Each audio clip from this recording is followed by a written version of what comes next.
Hello and welcome back to That's Entertainment, Gruvi's weekly show. This week, where we provide an update on all the information from last week, this week. Kicking off, first bit of interesting news was the cross-examination of Jack Dorsey by the Senate Commission. If anyone has had a chance to tune into that, it's well worth a watch. It seems like the Senate are focusing on Twitter more than Facebook and Google at this stage, but the cross-examination was pretty tough and Jack Dorsey faced a lot of pressure. Again, as we keep saying, after the election, if Trump wins, I do think a lot of examination will go into the way that the social media have been handling the news, particularly around the Hunter Biden scandal. And the New York Post has only just recently received its ability to use its Twitter account again. Well worth a follow.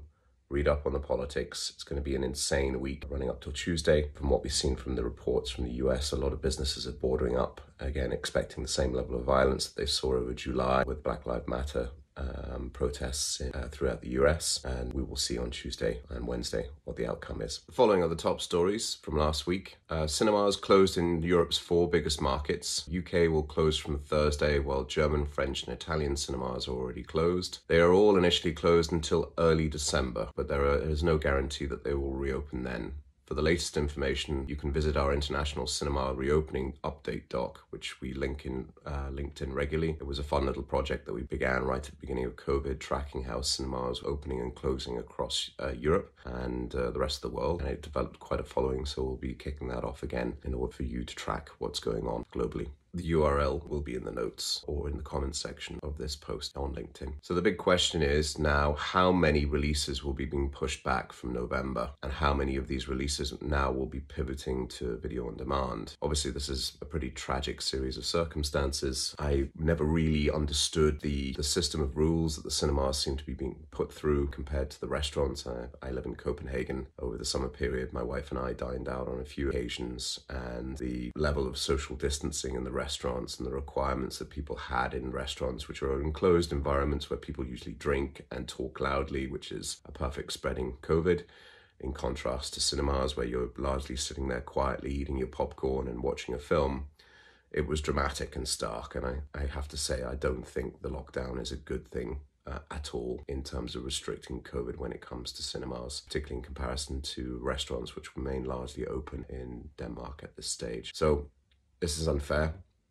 I don't support it, and I hope that the legislation comes to its senses and gets back to business as soon as possible. So the big question around the major studio releases, which are all dated for December, include Universal's Let Him Go, Disney's The Free Guy and Death on the Nile, and Warner Brothers' Wonder Woman 1984. Will they move into 2021, or will they launch on the small screen instead? If so, could that actually be a good thing? And this is the debate that's going to rage back and forwards now. We at Gruvi believe that certain films should be holding their own at theatrical, but we are also a big endorser of video on demand. We really see that as the future of technology within entertainment, but at the same time, the theatrical experience is magical, and at the end of the day, a lot of people are going to miss the cinema experience, so we need to get back into it as quickly as possible. So, jumping back into this argument, while the true studio blockbusters may still need a simultaneous global theatrical launch, Hollywood is well aware of the ever-growing importance of video on demand. Much has been written about Disney's restructure and its focus on the streaming platforms, and this week, Sony announced they will be combining their US film and TV marketing team so that they can respond cohesively to new and emerging release patterns. I think the restructuring of the human resources within these different companies is a very interesting signal that things are going to change for good now. When we work with studios, there's literally a cliff between the theatrical and home entertainment teams. And the home entertainment teams were largely seen as relying on the work of what the theatrical teams had done. So if the theatrical release was a success, then the home entertainment team's job was easier. I think it's going to be interesting because we're going to see these different departments sitting together now. We're going to have new players in that are going to be coming from a streaming background. There's going to be much more talk of technology.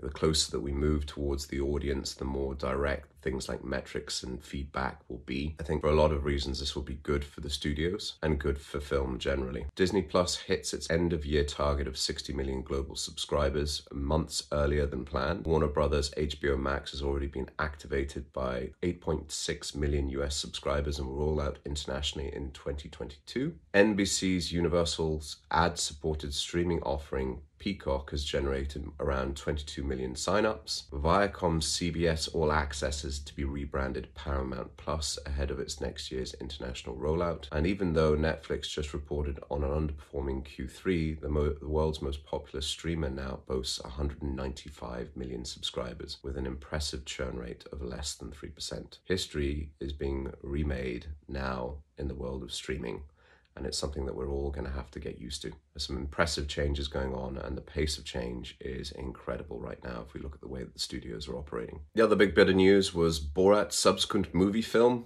has shown that it is now possible to launch a hit movie without a theatrical release.